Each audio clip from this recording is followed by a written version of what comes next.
Hi folks, so today I wanted to talk about billboards. I'm not going to go into the details of the entire implementation, but I wanted to at least go through some of the shaders that I built out for them and go through some of the options that I've built into the engine. So I want to just start by saying that handling fonts with OpenGL is a whole can of worms. There's a lot of good tutorials online for dealing with that, but it's probably, I'd say 80% of the work in doing the billboards was just getting fonts loading in and rendering properly in the first place. So one of the options I have on here that I can flag off is to always render on top. So we're looking at, and let me zoom in on it, this billboard here, this orange text, and zooming in won't do anything because I actually have it so that it is constant screen size no matter how far you zoom in.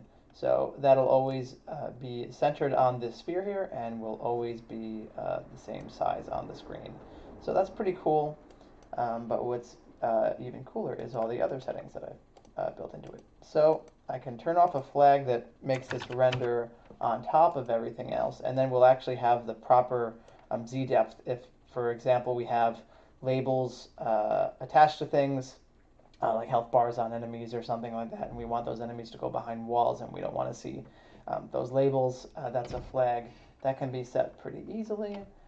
And there are also two other flags. One is to scale with distance, so I can set that to false, and this will actually disappear because it's now it's no longer scaling with how far I am away from it from the camera's perspective. So if I turn off the rendering of the sphere, yeah, I can zoom in. There's the text floating there, really, really tiny. So, yep, this is the billboard text. So that's pretty neat. I'm going to undo that by going back to that component. And this is all done through my UI that I built out, which is just, I essentially just have a JSON serialized version of each of my objects. If you don't know what JSON is, it's just a file format, I think, developed for JavaScript, and it's just a really nice, compact way of expressing any objects you have in text form. So that's pretty swell. Just one more, I guess, option I wanted to go over was being able to actually preserve the orientation of this guy in world space.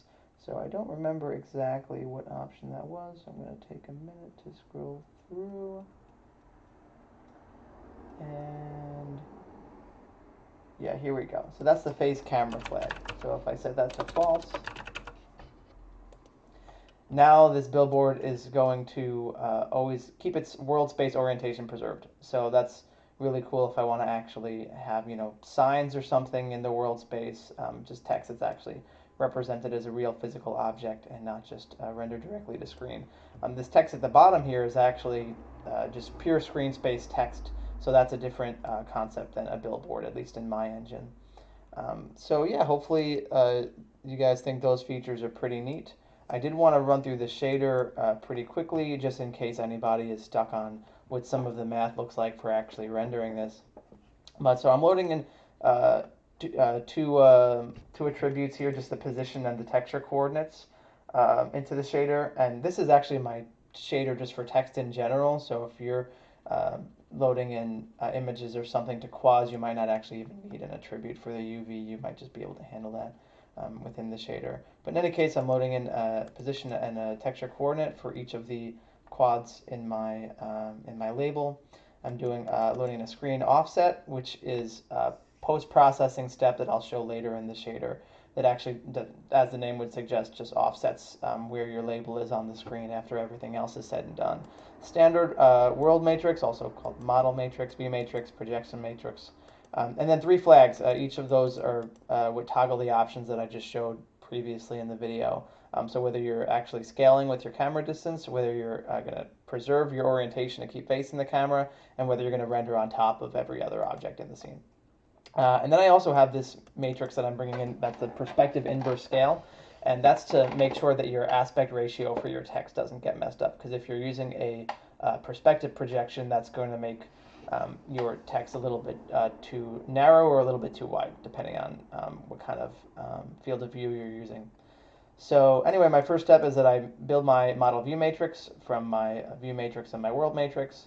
And then I get my view position from that, and that's just taking my object space position, or just my vertex, and multiplying that by the model view matrix.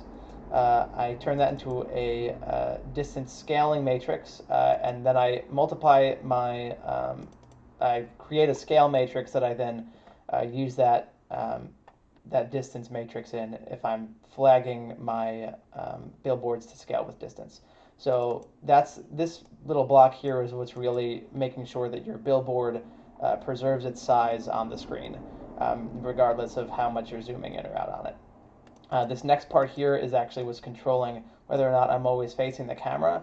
And what this is essentially doing is it's undoing your rotation from your view matrix and your world matrix here.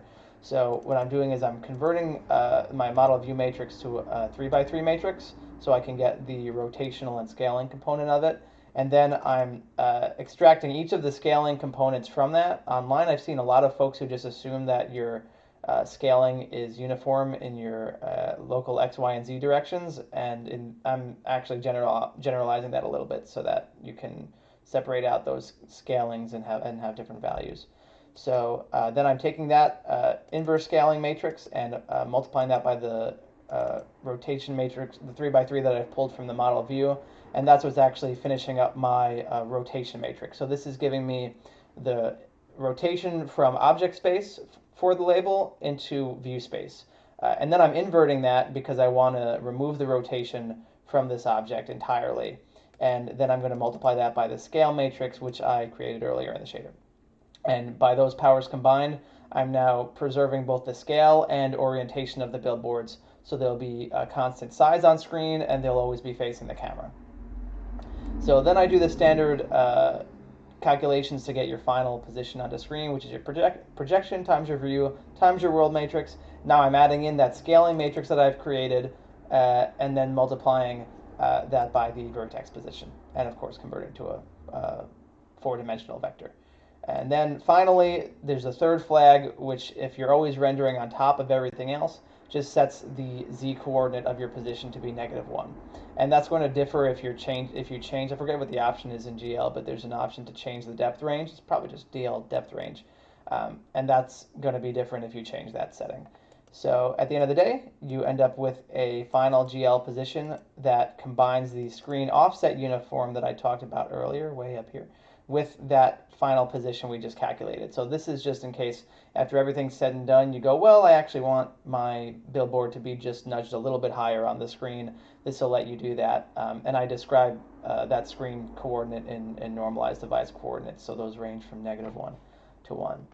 So that's a whole bunch of math. I shoot the UV coordinates over to the fragment shader, and the fragment shader is fairly straightforward. It's just sampling a texture to render each of the letters on the screen.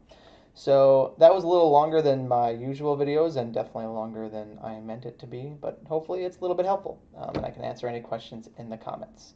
Thanks for watching.